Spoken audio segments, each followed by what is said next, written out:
Hello दोस्तों, स्वागत अभिनंदन आपका चित्तौड़ क्लासेस पर लेकर आ चुके हैं हम आपके लिए पटवारी स्पेशल क्लास। आज हो जाएगी आपके पटवारी की क्लास।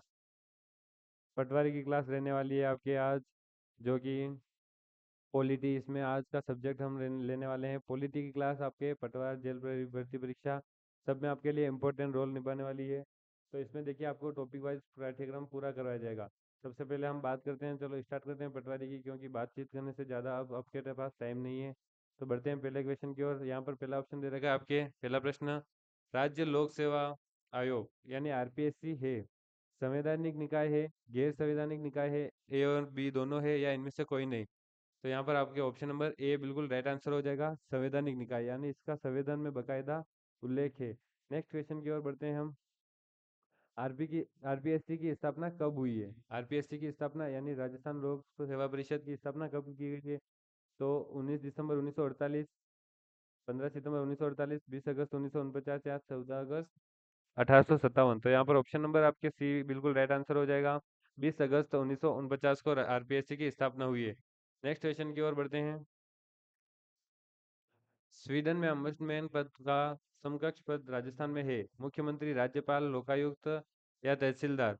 तो यहाँ पर ऑप्शन नंबर सी यानी लोकायुक्त आपके लिए बिल्कुल राइट आंसर है, क्योंकि ये स्वीडन के इस अम्बुड्समैन पद के समकक्ष पद राजस्थान में। और भारत की बात करें तो भारत में कौन सा पद हो जाएगा आपके? लोकपाल।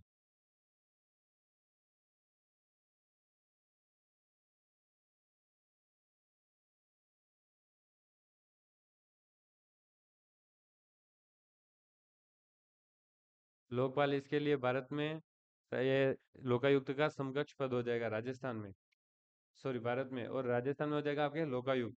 बढ़ते हैं नेक्स्ट क्वेश्चन की ओर। भारत में सॉरी राजस्थान में मनोनीत मुख्यमंत्री है प्रथम, प्रथम मनोनीत मुख्यमंत्री कौन थे? तो टीकाराम पालीवाल है, जयनारायण व्यास है, हीरालाल शास्त्री या अशोक गहलोत। तो यहाँ पर ऑप्शन नंबर ए यानी टीकाराम पालीवाल आपके जो है प्रथम निर्वाचित मुख्यमंत्री है, प्रथम निर्वाचित मुख्यमंत्री है। और ये हो जाएंगे आपके सेकंड निर्वाचित मुख्यमंत्री अशोक गहलोत आपके अभी पूर्व मुख्यमंत्री रहे हैं, और हीरालाल शास्त्री आपके प्रथम मनोनीत मुख्यमंत्री। यहाँ यानी कि ऑप्शन नंबर सी, यानी कि ऑप्शन नंबर सी आपके बिल्कुल राइट आंसर हो जाएगा यहाँ पर, हीरालाल शास्त्री। और सेकंड नंबर पे आ जाएंगे आपके सीएस वेंकटाचार्य, जो कि प्रशासनिक अधिकारी थे। ये आपके राजस्थान में प्रशासनिक अधिकारी थे, वो सेकंड मनोनीत मुख्यमंत्री हैं। और बात करें हम हीरालाल शास्त्री की, ये प्रथम मनोनीत मुख्यमंत्री रहे हैं। नेक्स्ट क्वेश्चन की ओर बढ़ते हैं, विधानसभा के गठन के बारे में। विधानसभा के गठन के बारे में कौन से अनुच्छेद में उल्लेख है? अनुच्छेद के भी हम साथ में साथ के साथ कंप्लीट करते जाएंगे तो आपका मनोबल रहेगा, क्योंकि लास्ट में अनुच्छेद याद करना बहुत कठिन रहता है, तो इसलिए साथ के साथ अनुच्छेद कंप्लीट करते जाएंगे हम। यहाँ पर दे रखा है विधानसभा के गठन के बारे में कौन सा अनुच्छेद उल्लेख है? तो अनुच्छेद ऑप्शन नंबर ए दे रखा है, अनुच्छेद 112, अनुच्छेद 170, अनुच्छेद 100, 201 और अनुच्छेद 104। तो यहाँ पर ऑप्शन नंबर बी यानी 170, अनुच्छेद 170 बिल्कुल राइट आंसर हो जाएगा। विधानसभा के गठन के बारे में 170 में आपके बताया गया है कि विधानसभा का गठन, एक राज्य में एक विधानसभा का गठन होगा।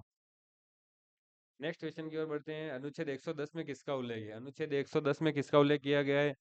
संसद के सदनों की भाषा, या आपके संसद में चर्चा पर रोक या निर्बंधन, यानी कौन से विषय पर चर्चा नहीं हो सकती है और संसद की भाषा कौन सी रहने वाली है, ये सभी, या धन विधेयक की परिभाषा, कौन सा विधेयक धन विधेयक है, कौन सा साधारण विधेयक है, इसकी परिभाषा आपके दे रखी है। तो यहाँ पर ऑप्शन नंबर सी यानी 110 में दे रखा है कि धन विधेयक किसे कहेंगे और सामान्य विधेयक वो अलग हो जाएगा।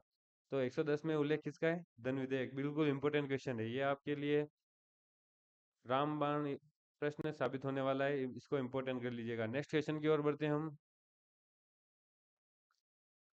राजस्थान में लोकसभा की कुल कितनी सीटें हैं? लोकसभा की सीटें पूछ रहे हैं कि 10, 20, 56 या 25। तो यहाँ पर ऑप्शन नंबर डी यानी 25 लोकसभा की सीटें है राजस्थान में, और राज्यसभा की 10 सीटें हैं। बढ़ते हैं नेक्स्ट क्वेश्चन की ओर। राज्यसभा सदस्यों की योग्यताएं कौन से अनुच्छेद में उल्लेखित है? ध्यान से पढ़िएगा, राज्यसभा दे रखा है, लोकसभा नहीं। तो यहाँ पर राज्यसभा के सदस्यों की योग्यता कौन से अनुच्छेद में है? तो अनुच्छेद 84, अनुच्छेद 82, अनुच्छेद 112, अनुच्छेद 55। तो यहाँ पर चारों ऑप्शन देखने के बाद आप बिल्कुल राइट आंसर कर देंगे, अनुच्छेद 84 यानी ऑप्शन नंबर ए। इसमें क्या दे रखा है, आपके राज्यसभा बनने के सदस्य बनने के लिए आपको कौन सी योग्यताएं होनी चाहिए, अर्हताएं कौन कौन सी कंप्लीट करनी चाहिए। बढ़ते हैं नेक्स्ट क्वेश्चन की ओर। नवा प्रश्न दे रखा है, राज्यसभा सदस्यों का चुनाव कौन सी विधि से होता है? राज्यसभा के सदस्यों का चुनाव, ध्यान से पढ़िएगा, राज्यसभा सदस्यों का चुनाव कौन सी विधि से होता है? तो वयस्क नागरिक मतदान द्वारा, या अवयस्क नागरिक मतदान द्वारा, या आनुपातिक प्रतिनिधित्व की एकल संक्रमणीय मत पद्धति द्वारा, या उपयुक्त सभी। तो यहाँ पर ऑप्शन नंबर सी, यानी कि आनुपातिक प्रतिनिधित्व की एकल संक्रमणीय मत पद्धति द्वारा आपके राज्यसभा सदस्यों का चुनाव होता है, और वयस्क नागरिक मतदान द्वारा लोकसभा के सदस्यों का। तो यहाँ पर अपने 90 प्रश्न का आंसर हो जाएगा सी, यानी आनुपातिक प्रतिनिधित्व की एकल संक्रमणीय मत पद्धति द्वारा। इसका बिल्कुल एक मानक सूत्र होता है, उसके अनुसार राज्यसभा के सदस्यों का चुनाव होता है। ऑप्शन प्रश्न नंबर 10 हो जाएगा आपके, राजस्थान में राज्यसभा की कुल कितनी सीटें हैं? पहले लोकसभा की बात करी हमने, 25 सीटें हैं, और राज्यसभा की कुल कितनी सीटें पूछा है तो 31, 24, 10 में से ऑप्शन नंबर सी, यानी 10 सीटें आपकी राज्यसभा की हो जाएगी राजस्थान में। नेक्स्ट क्वेश्चन की ओर बढ़ते हैं बिना किसी टाइम पास के। तो राजस्थान विधानसभा के प्रथम विधानसभा अध्यक्ष कौन है? विधानसभा अध्यक्ष पूछा गया है यहाँ पर। तो भजन लाल शर्मा की बात करें तो यह भी आपके वर्तमान मुख्यमंत्री है। गौतम दत्त वर्तमान सहकारिता मंत्री है, और अशोक गहलोत पूर्व मुख्यमंत्री रह चुके हैं, और नरोत्तम लाल जोशी ये आपके प्रथम विधानसभा के अध्यक्ष रह चुके हैं। तो यहाँ पर ऑप्शन नंबर डी बिल्कुल राइट आंसर हो जाएगा। बढ़ते हैं नेक्स्ट क्वेश्चन की ओर। राजस्थान में प्रथम विधानसभा चुनाव में कुल कितनी सीटें पर हुआ था? यानी यहाँ पर पूछा गया, देखिए ज्ञान से प्रश्न की एकदम लैंग्वेज पढ़िएगा आप, कि राजस्थान में प्रथम विधानसभा चुनाव को अंडरलाइन कीजिएगा कि प्रथम विधानसभा चुनाव में कितनी सीटों पर हुआ था। यानी आज तो हो रहा है 200 सीटों पर प्रथम जो चुनाव हुआ था, क्या वो भी 200 पे हुआ था या अलग हुआ था? तो ऑप्शन दे रखे हैं चार, 255, 200 और 50 और 160। तो यहाँ पर आपको कंफ्यूज करने के लिए 200 भी दे रखा है, देखो ऑप्शन बिल्कुल बारीकी से बना गया पेपर है ये। तो इसमें ऑप्शन नंबर डी, यानी 160 बिल्कुल राइट आंसर हो जाएगा इसका। 160 के बाद 176 हुए थे, और इस प्रकार बढ़ते बढ़ते बढ़ते बढ़ते ये वर्तमान में 200 हो गए हैं। बढ़ते हैं नेक्स्ट क्वेश्चन की ओर। 13वां प्रश्न आपके सामने दे रखा है, वर्तमान में राजस्थान में विधानसभा सीटें कितनी है? तो ऑप्शन नंबर ए दे रखा है आपके 160, जो कि आपने अभी पढ़ा कि सबसे प्रथम जब चुनाव हुआ था विधानसभा का तब इतने 160 सीटें थी। 225, 288 और 200, यानी ऑप्शन नंबर डी बिल्कुल राइट आंसर हो जाएगा। यानी ये 225 और 288 कभी अपने राजस्थान की विधानसभा सीटें रही ही नहीं है। तो बढ़ते हैं नेक्स्ट क्वेश्चन की ओर। 14वां प्रश्न, राजस्थान में कुल कितनी बार राष्ट्रपति शासन लग चुका है? ये प्रश्न बहुत इंपॉर्टेंट कर लीजिएगा, इसको स्टार बना लीजिएगा, क्योंकि ये प्रश्न आने वाला है। राजस्थान में कुल कितनी बार राष्ट्रपति शासन लग चुका है? 10 बार, 20 बार, 1 बार या 4 बार? तो आपको बता दें कि 4 बार राजस्थान में लगा है, और सबसे अधिक बार मिजोरम में 10 बार लगा है। कौन से राज्य में लगा है? मिजोरम में। और अब अपने राजस्थान में 4 बार लग चुका है। 2 बार तो अपने बेरोसी शेखावत के टाइम भी लगाया था। बढ़ते हैं नेक्स्ट क्वेश्चन की ओर। प्रत्येक राज्य का एक उच्च न्यायालय होगा, यह कौन सा अनुच्छेद में है? प्रत्येक राज्य का एक उच्च न्यायालय होगा, उच्चतम न्यायालय की बात नहीं कही गई है। यहाँ पर बताया गया कि प्रत्येक राज्य के लिए एक उच्च न्यायालय यानी हाई कोर्ट होगा। तो अनुच्छेद 15, अनुच्छेद 26, अनुच्छेद 200 या अनुच्छेद 214? तो यहाँ पर ऑप्शन नंबर डी यानी 214 वाला राइट आंसर हो जाएगा। 214 अनुच्छेद में बताया गया कि प्रत्येक अलग अलग राज्य के लिए अलग अलग उच्च न्यायालय की व्यवस्था होगी। नेक्स्ट क्वेश्चन की ओर बढ़ते हैं। 16वां क्वेश्चन आपके सामने है, यदि गांव गांव नष्ट होते हैं तो फिर भारत नष्ट हो जाएगा, भारत की आत्मा गांव में बसती है।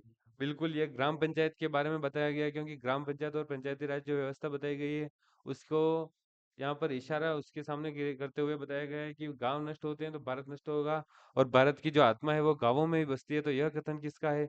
जवाहरलाल नेहरू पंचायती राज व्यवस्था इन्होंने शुरू उद्घाटन किया था राजस्थान के नागौर से सबसे पहले। तब ये संवैधानिक भी नहीं थी, आज संवैधानिक हो चुकी है 24 अप्रैल 1992 को।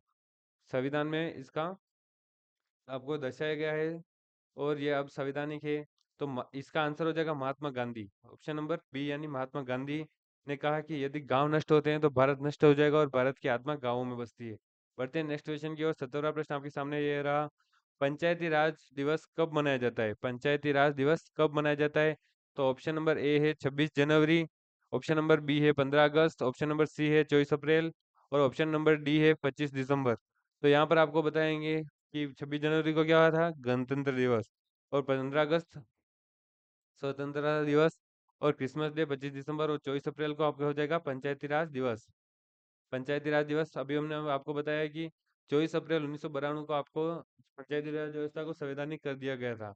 नेक्स्ट क्वेश्चन की ओर बढ़ते हैं। जिला और ग्राम सभा की परिभाषा कौन से अनुच्छेद में दी गई है?